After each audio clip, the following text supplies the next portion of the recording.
18장입니다.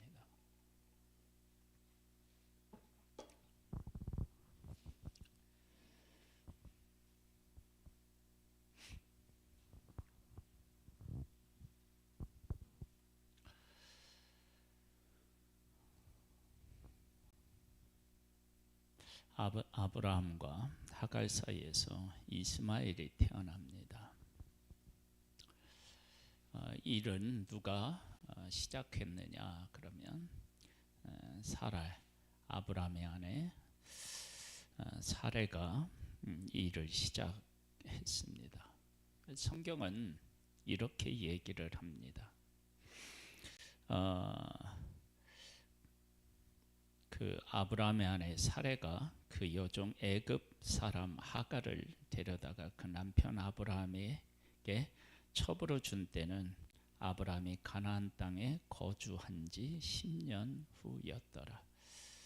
10년 동안 기다렸는데 없으니까, 그러니까 이렇게 했다. 그것은 인간적으로는 충분히 기다릴 만큼 기다린 거죠. 그러면 그런데 안 됐다라고 하는 거죠. 우리가 신앙생활을 하면서 참 빠지기 쉬운 게 뭐냐면, 하나님께서 하시는 일을 우리의 수준으로 제한한다는 것입니다. 그러니까 아브라함이 75세에 부름을 받았으니까 10년 후니까 지금 85세. 왜 서둘러야 되느냐 그러면, 사라는 이제 더 이상 자식을 낳을 거라는 기대를 할 수 없게 되었고, 그 다음에 아브라함이 나이가 더 들면 자식을 낳을 가능성은 더 희박해지겠죠. 그러니까 한시가 급한 거예요. 한시가 급한데 10년을 기다렸으면 이건 많이 기다린 거죠. 우리가 보통 이제 신앙을 가지고 있고 하나님을 믿는다라고 얘기할 때도 이러한 그 상황을 우리가 만들 경우가 참 많습니다. 하나님이 하신 약속을 기다리지 않고 우리가 생각할 때에 이러이러한 이유들 때문에 이렇게 돼야만 됩니다 라고 그렇게 우리들이 생각하고 우리들이 결정하는 그러한 일들이 생기게 돼요. 지금 아브라함, 좀 전에 말씀드린 것처럼 아브라함은 나이가 먹고 사라는 이제 자식을 낳을 거라고 하는 기대를 할 수 없는 상태이고, 그 다음에 하갈을 통해서 이스마엘을 낳았다 그렇게 하면 문제는 누구에게 있었던 거예요? 사라에게 있었던 거죠. 그렇죠? 이제 그러니까 이런 10년 지났죠.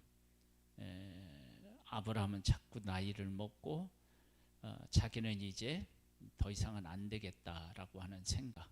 그러면 이런 것들을 종합해 보면 사라가 내린 결정이 합리적이죠. 그렇죠? 그리고 한편으로는 자기 희생적이기도 하죠. 그런데 이러한 결단이 하나님의 약속으로 봤을 때에는 이것은 하나님의 약속을 기다리지 않고 행한 불신앙이죠. 그런 모습인 거예요. 그러니까 우리가 우리의 삶을 이제 신앙을 돌아보면 그런 일들이 생길 수 있어요. 누가 봐도 그렇게 하는 것 뭐 충분히 이해가 된다. 그런데 하나님 안에서는 그것이 큰 잘못일 수 있는 거예요. 한번 볼까요? 아브라함의 아내 사레는 출산하지 못하였고 그에게 한 여종이 있으니 애굽 사람이요 이름은 하갈이라. 사레가 아브라함에게 이르되 여호와께서 내 출산을 허락하지 하셨으니 원하건대 내 여종에게 들어가라. 내가 혹 그로 말미암아 자녀를 얻을까 하노라 하매 아브라함이 사라의 말을 들으니라. 아브라함의 아내 사라가 그 여종 애굽 사람 하갈을 데려다가 그 남편 아브라함에게 첩으로 준 때는 아브라함이 가나안 땅에 거주한 지 10년 후였더라. 아브라함이 하갈과 동침하였더니 하갈이 임신하매 그가 자기의 임신함을 보고 그의 여주인을 멸시한지라. 하갈을 통해서 이스마엘을 낳기 전에는 아브라함에게 문제가 있는지 사라에게 문제가 있는지 모르죠. 그렇죠? 그런데 하갈을 낳고 보니까 문제가 어디에 있었어요? 사라에게 있었어요. 그러면 그 사실을 이제 모든 사람이 알게 된 거예요. 누구도 알게 되느냐? 하갈도 알게 되어서 그래서 사라를 어떻게 해요? 멸시하고 막 이제 비웃고 그러는 거죠. 그러니까 우리가 하나님의 약속 안에 바르게 서 있지 못하면 어떤 일들을 우리가 겪을 수 있느냐? 사례가 겪는 일들을 겪을 수 있어요. 멸시를 당하기도 하고 조롱거리가 되기도 하고 그런 일들이 생기게 됩니다. 그러니까 우리가 하나님의 약속을 믿고 그 가운데서 기다려야지 아무리 환경적인 것들 뭐 그런 것들을 그렇게 내세워서 그것을 합리화하고 또 그것이 마땅하게 그렇게 할 수밖에 없었다라고 하는 그런 이유를 댄다 할지라도 그것은 하나님의 약속 앞에서는 그것은 믿지 않은 것이죠. 우리가 이제 그런 사실을 깨달아 알아야 돼요. 그리고 나서 여종 하갈을 내쫓잖아요. 그렇죠? 내쫓았을 때 하나님께서는 이 하갈과 이스마엘에게 어떤 약속을 하셨느냐? 그러면 이렇게 하셨어요. 그 9절부터 보면은요. 여호와의 사자가 그에게 이르되 네 여주인에게로 돌아가서 그 수하에 복종하라. 여호와의 사자가 또 그에게 이르되 내가 네 씨를 크게 번성하여 그 수가 많아 셀 수 없게 하리라. 여호와의 사자가 또 그에게 이르되 네가 임신하였은즉 아들을 낳으리니 그 이름을 이스마엘이라 하라. 이는 여호와께서 네 고통을 들으셨음이니라.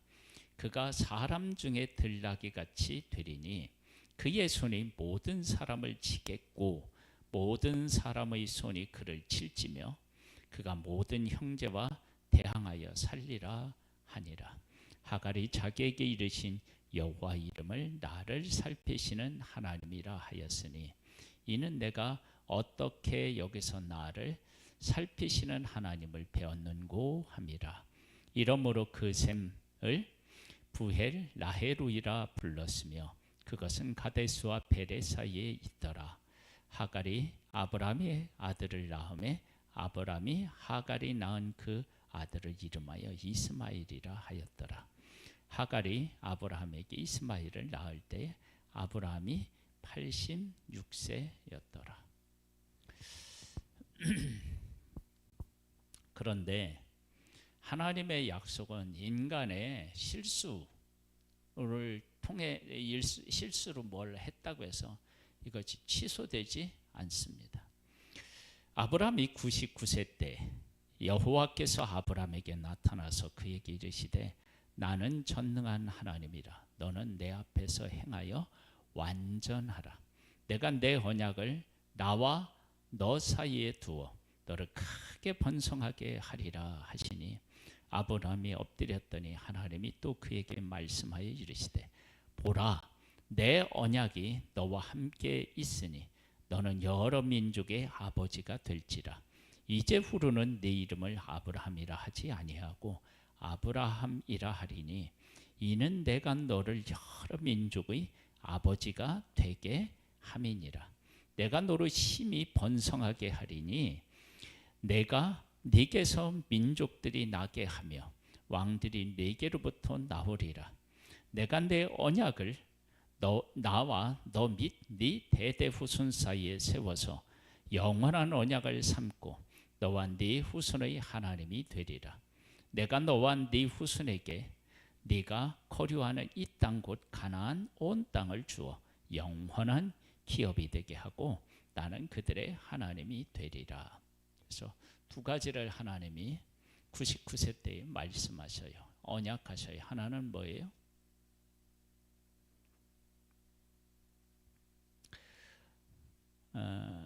여러 민족의 아버지가 되게 하시겠다는 거고, 하나는요 아브라함과 그 후손에게 약속의 땅을 주시겠다라고 하셨습니다.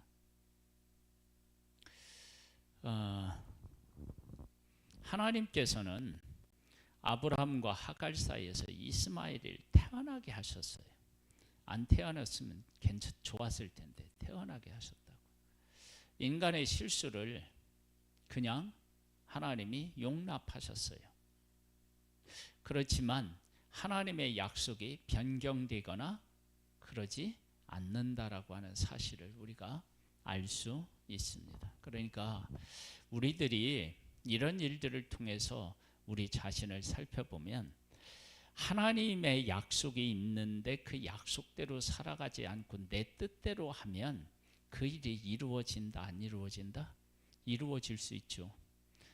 아브라함이 하갈하고 사이에서 이스마엘이 태어나잖아요. 그렇죠? 잘못했는데. 그리고 하나님이 이스마엘에게 복을 주셨나요? 안 주셨나요? 주셨죠. 그러면 우리가 선택한 것이 잘한 일이냐? 그건 아니에요. 왜? 하나님은 사라를 통해서 이삭을 낳고 그리고 이삭과 그 후손을 통해서 하나님의 언약하신 것을 이루시기 때문에 그렇습니다. 그래서 우리가 착각하면 안 되는 것이 뭐냐면 우리가 한 계획, 그러한 것들이 이루어졌다고 해서 그 이루어진 것 때문에 하나님의 약속이 없어지는 것이 아니라 그 약속은 여전히 존재하고 그 약속은 이루어진다라고 하는 사실이에요. 그러면 내 것도 이루어지고 하나님의 약속도 이루어지면 어떤 일들이 벌어질까요? 여기 보면 이스마엘이 이제 나중에 이삭을 어떻게 해요? 괴롭히죠. 그리고 어떻게 해요? 쫓아내죠. 그리고 아브라함은 약속의 아들 이삭과 함께 거하게 됩니다. 그러니까 내 뜻대로 무엇인가를 이루었다라고 하는 것은 결국 그것은 내 것이 되는 것이 아니라 그것을 다 쫓아내야 된다라고 하는 사실. 그렇게 쫓아내는 과정에서 아브라함의 가정에 분란이 일어났고요. 고통을 겪게 됩니다. 그러니까 우리가 내 뜻대로 해서 그 일이 이루어지고 하나님이 그에 더하여서 복을 주신다 할지라도 그것이 나중에 보면 결국은 복이 아니라 고통이 된다라고 하는 사실을 우리가 알 수 있습니다. 그러면서 하나님께서는 이제 아브라함에게 이렇게 이제 이 말씀하셔요. 15절로 가볼까요? 하나님이 또 아브라함에게 이르시되 네 한해 사레의 이름을 사레라 하지 말고 사라라 하라. 내가 그에게 복을 주어 그가 네게 아들을 낳아 주게 하며 내가 그에게 복을 주어 그를 여러 민족의 어머니가 되게 하리니 민족의 여러 왕이 그에게서 나리라. 아브라함이 엎드려 웃으며 마음속으로 이르되 100세 된 사람이 어찌 자식을 낳을까? 사라는 90세니 어찌 출산하리우 하고 아브라함이 이에 하나님께 하리되 이스마엘이 있나 하나님 앞에 살기를 원하나이다. 하나님이 이르시되 하니라 네 아내 사라가 네게 아들을 낳으리니 너는 그 이름을 이삭이라 하라. 내가 그와 내 언약을 세우리니 그의 후손에게 영원한 언약이 되리라. 이스마엘에 대하여는 내가 네 말을 들었나니 내가 그에게 복을 주어 그를 매우 크게 생육하고 번성하게 할지라. 그가 12두령을 낳으리니 내가 그 큰 나라가 되게 그를 큰 나라가 되게 하려니와 내 언약은 내년 이 시기에 사라가 네게 낳을 이삭과 세우리라. 하나님이 아브라함과 말씀을 마치시고 그를 떠나 올라가셨더라. 그 아브라함인 하갈에서 난 이스마엘도 큰 사람이 돼요. 그러나 이스마엘은 뭐가 아니냐면 언약의 아들이 아니에요. 그래서 하나님은 이삭을 언약의 아들로 주시고 그를 통해 하나님의 언약을 이루어 가시는 것을 볼 수 있습니다. 그렇다면 우리들이 지금 이렇게 내가 잘못해서 어떤 일이 이루어지는데 그 일에 하나님이 복을 부어주시고 또 이스마엘이 잘 자라는 것처럼 잘 되는 것 같은 그때에 하나님께서는 약속을 가지고 아브라함을 어떻게 해요? 찾아오셨어요. 그러면 그 약속 언약을 가지고 아브라함의 생애에다 딱 들이대면 아브라함이 하나님의 약속을 믿지 않은 것이 분명히 드러나고요. 그리고 아브라함은 이제 약속 아닌 것과 이별을 하고 하나님의 약속 안으로 어떻게 해요? 들어와서 살아야 돼요. 근데 그렇게 들어와서 사는 과정이 고통이 생기게 됩니다. 그러니까 하나님의 말씀을 우리가 믿지 않고 한때는 형통할 수 있고요. 그리고 한때는 뭐 복될 수 있어요. 그러나 그것이 지속될 수는 없습니다. 언제 지속 안 되느냐? 언제 그것이 스톱되느냐? 하나님이 그 약속을 이루실 때 그렇습니다. 그래서 우리가 하나님께서 우리 가운데 오셔서 하시는 약속을 기다리고 그 약속과 함께 해야만 하나님이 우리에게 주시는 복이 영원한 거예요. 우리가 이제 그런 사실들을 깨달아 알고 우리의 삶을 하나님 앞에서 바르게 세워야 될 줄 믿습니다. 하나님이 우리에게 약속하신 그 언약은 사실은 어디로 집중돼요? 예수 그리스도로 집중되죠.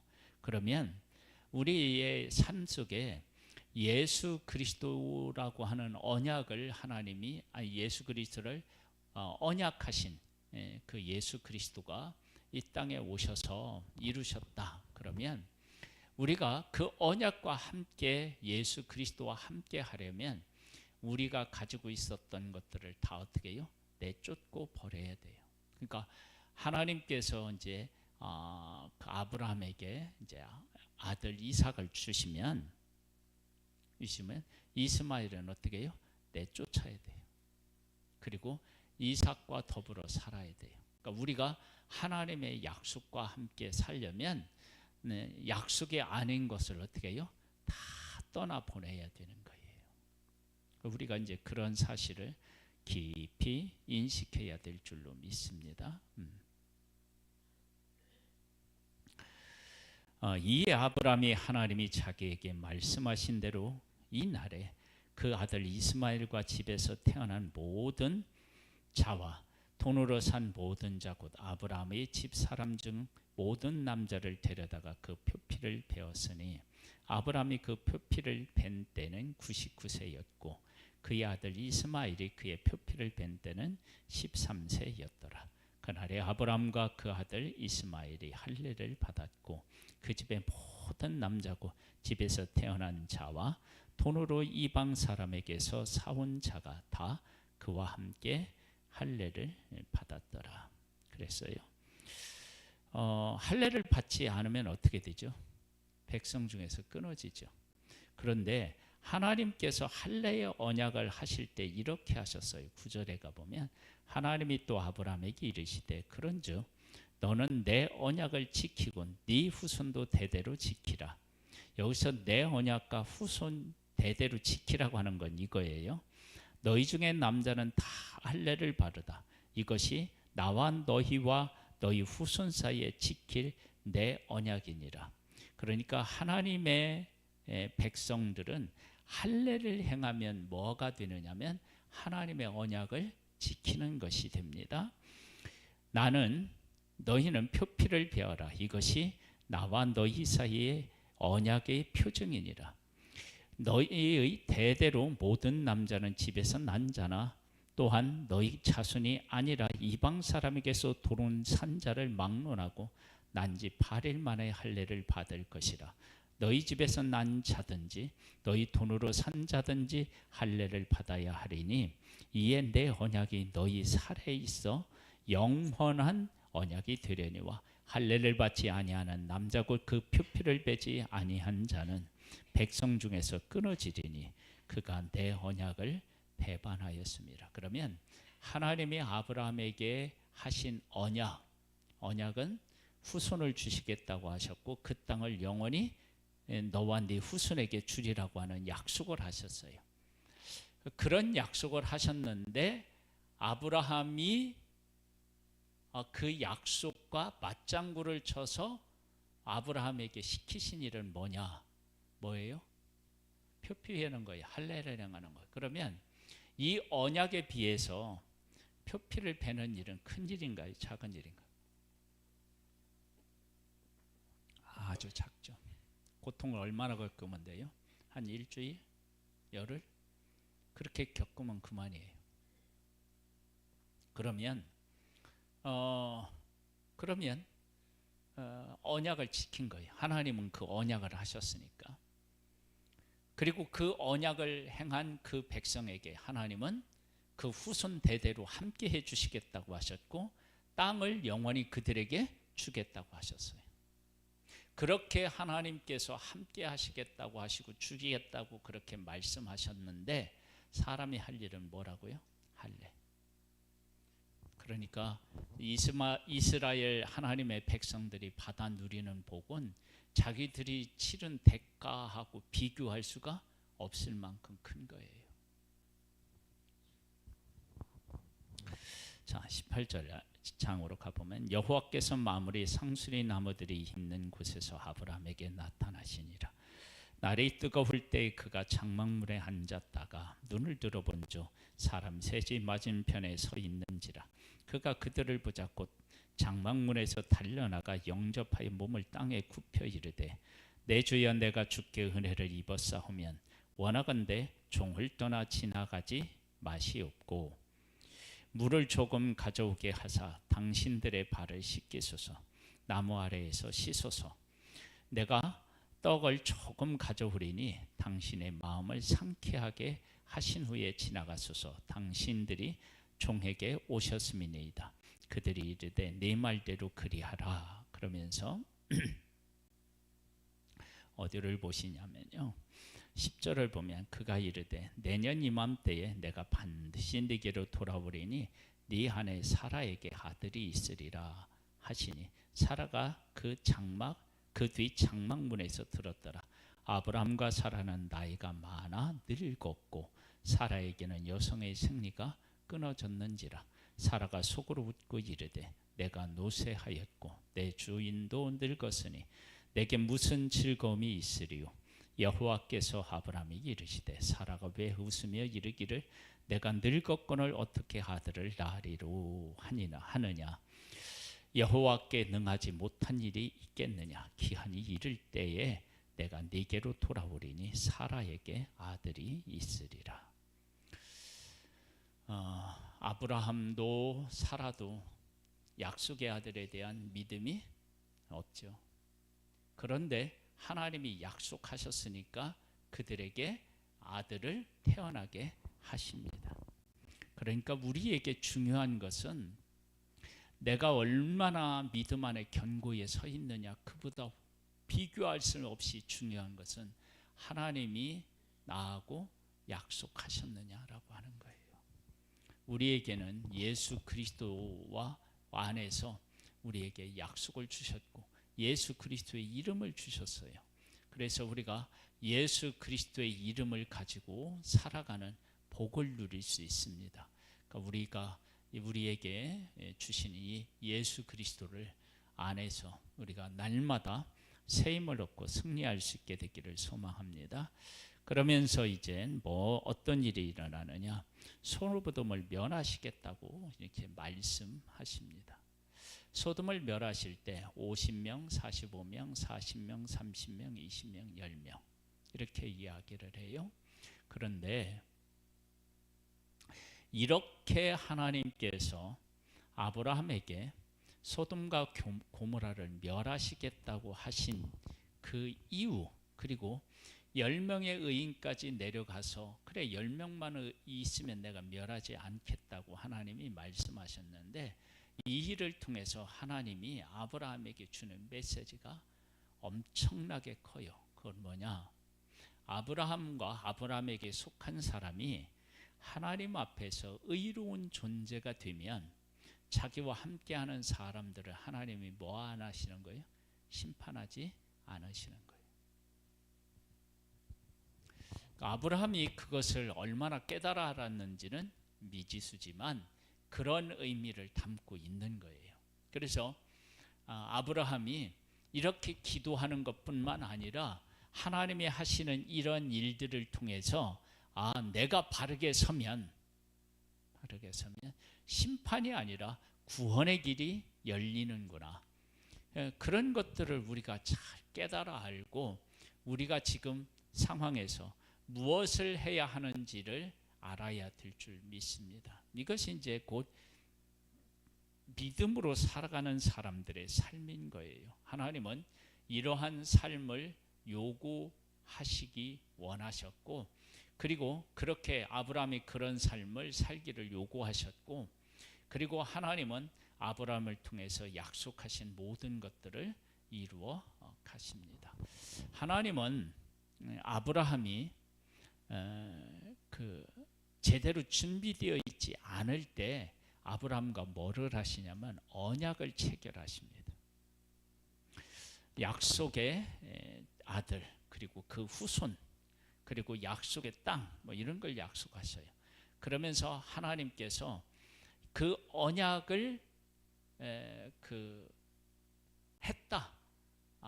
그러니까 아브라함이 백성에게 하고 백성도 아브라함과 그 언약을 체결했다. 그 체결한 것을 남자들은 어떻게 해요? 표피 할례를 행함으로 표시하는 거예요. 맞습니다. 우리도 하나님이 하시고자 하는 일에 함께 하겠습니다. 이런 의미죠. 그런데 그렇게 할례를 행했는데 그 할례가 하나님이 주시는 복에 비하면 그 고통은 사실은 아무것도 아닌 거예요. 그러나 하나님은 그 할례를 행하면 하나님의 백성으로 인정해주고 그 백성들과 함께 이루시겠다는 하나님의 언약을 어떻게 해요? 이루시겠다고 하는 거죠. 그것이 바로 부름받은 약속의 아들 이삭의 후손에게서 일어날 일들입니다. 우리가 예수 그리스도를 믿고 그 가운데 있으면 예수 그리스도 안에 약속하신 것들이 바로 우리에게 주어지고 우리가 그것을 누리며 살아가게 되는 줄을 믿습니다. 이런 복된 삶을 살 수 있게 되기를 주님의 이름으로 축복합니다. 우리 기도하고 찬양을 한 곡 더 드리도록 하겠습니다. 하나님, 하나님의 말씀을 따라서 살아가기를 원합니다. 하나님이 하신 말씀 약속은 상황에 의하여서 변경되지 않고 반드시 이루어진다는 사실을 우리가 믿고 우리로 하여금 하나님의 약속 안에 견고히 설 수 있게 하시고 그 약속이 이루어질 때 그 약속의 영광과 함께하는 복된 우리들 되기를 소망합니다. 예수님의 이름으로 기도드립니다. 아멘. 455장입니다.